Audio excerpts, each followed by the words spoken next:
The girl who saved my seat. Every morning at 8:10 a.m., Daniel took the same train to work in New York City. He always sat by the window, not because he loved the view, but because the seat beside him had once belonged to the woman he loved.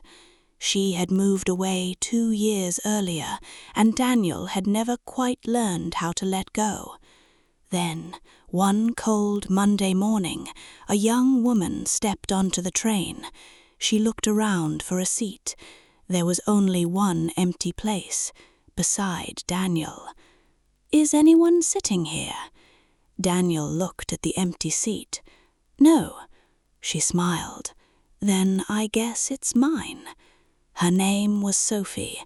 She worked at a small flower shop downtown, and strangely enough, she always carried one white rose. Daniel noticed it on the first day, on the second day, and every day after that. One morning he finally asked, "Why do you always carry a white rose?" Sophie smiled. "My mother used to say that a white rose means hope." "For hope for what?"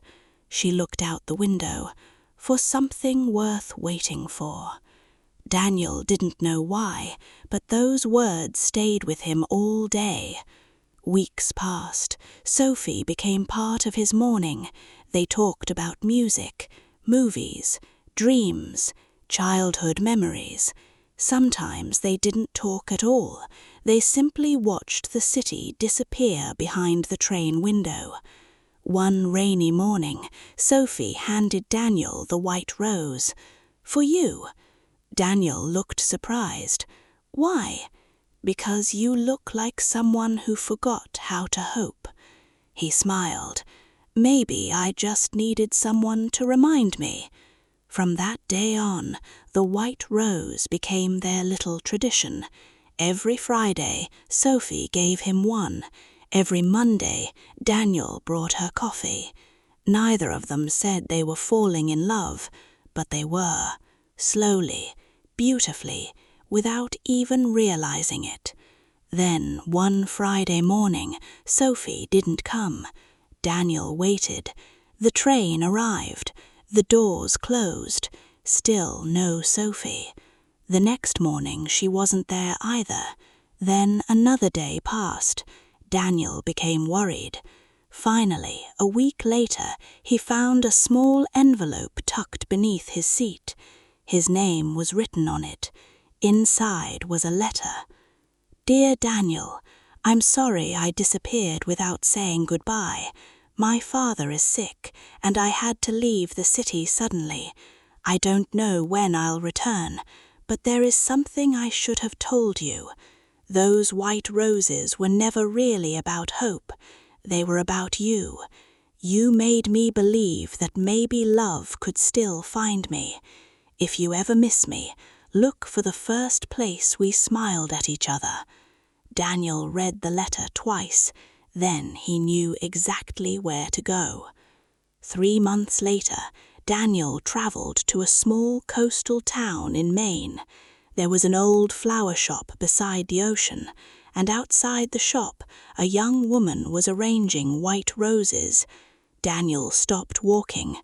"Sophie." She turned around, her eyes filled with tears. "Daniel." He smiled. "You left me a pretty difficult clue." She laughed through her tears. "I didn't think you'd actually find me." "I had to." "Why?" Daniel stepped closer. "Because you taught me how to hope."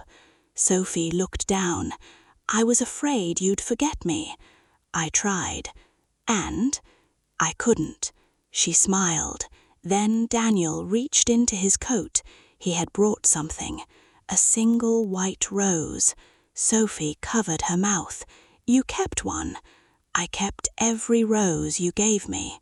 Her eyes filled with tears. "Why?" Daniel gently took her hand. "Because I knew one day you'd come back." Sophie whispered, "What if I don't want to leave again?" Daniel smiled. "Then don't." She stepped closer. "And if I stay?" "I'll save the seat beside me forever." Sophie smiled through her tears. Then she kissed him beneath the soft evening sky. 1 year later, they opened a flower shop together in New York. Above the door was a small wooden sign, "White Rose, flowers for people who still believe in love." Every morning, Daniel still took the train, but now Sophie sat beside him, and every Friday she placed a white rose in his hand.